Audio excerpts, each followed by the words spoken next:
Cancer Healer Center, a new beginning. औरंगजेबाच्या कबरीवरील सजावट काढून टाका आणि तिथे मोठा बोर्ड लावा. मराठ्यांना संपवायला आलेला औरंगजेब इथे गाडला तोच खरा इतिहास असेल, राज ठाकरेंनी सुनावलं. महाराष्ट्रात मराठीला विरोध झाला तर कानाखालीच बसणार. प्रत्येक बँक आस्थापनेत मराठीत चालतं की नाही ते पहा. गुढीपाडवा मेळाव्यातून राज ठाकरेंचे मनसैनिकांना आदेश. तुमच्या हातात सुसंस्कृत राज्य आलंय. चांगल्या पद्धतीने मराठी माणसांकडे पाहणार असाल तर आमचा पाठिंबा. राज ठाकरेंचं मुख्यमंत्री फडणवीसांना आवाहन. संतोष देशमुखांना घाणेरड्या पद्धतीने मारलं. खंडणी आणि पैशातून संतोष देशमुखांची हत्या. मात्र वंजाऱ्यानं मराठ्याला मारल्याचं चित्र निर्माण केलं. जातीविद्वेषावर राज ठाकरेंचं परखड भाष्य. संदीप देशपांडेंकडून आशिष शेलारांवर काव्यात्मक टीका. स्वतःला मुंबईचा शेलार समजणारा हाच खरा झोलार. वांद्र्यातून निवडून येण्यासाठी शिवतीर्थावर पाठिंब्याची भीक मागतो. देशपांडेंचा हल्लाबोल. मी गुढी उभारत नाही. गुढीपाडव्याच्या आदल्या दिवशी छत्रपती संभाजी महाराजांची हत्या. आम्ही काय आनंदाची गुढी उभारावी. विजय वडेट्टीवार यांचं वक्तव्य. देवेंद्र फडणवीसांना सर्व सत्ता आपल्या हाती पाहिजे, त्यामुळेच राज्यात स्थानिक स्वराज्य संस्थांच्या निवडणुका नाहीत.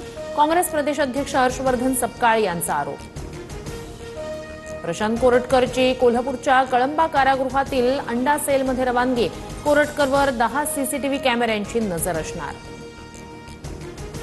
अटकेपासून संरक्षण मिळाल्यानं कुणाल कामरा आज खार पोलीस ठाण्यात चौकशीला हजर राहण्याची शक्यता.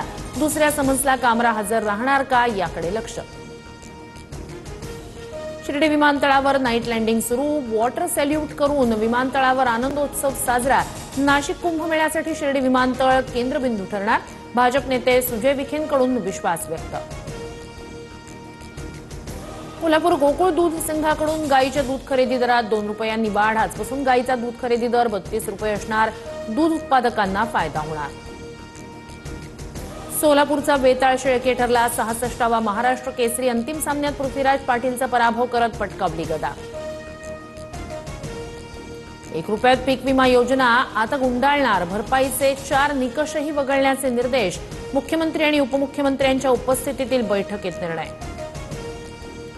पुढील 5 दिवस राज्यात ढगाळ वातावरण. वादळी वारे, ढगांच्या गडगडाटासह अवकाळी पावसाचा अंदाज. बहुतांश भागात गारपिटीची शक्यता.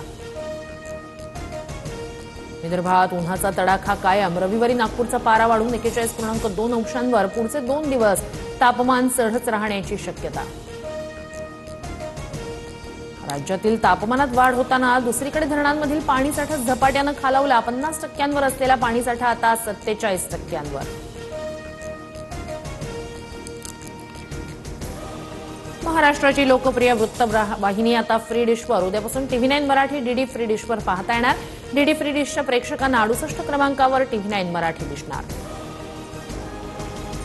Cancer Healer Center, a new beginning.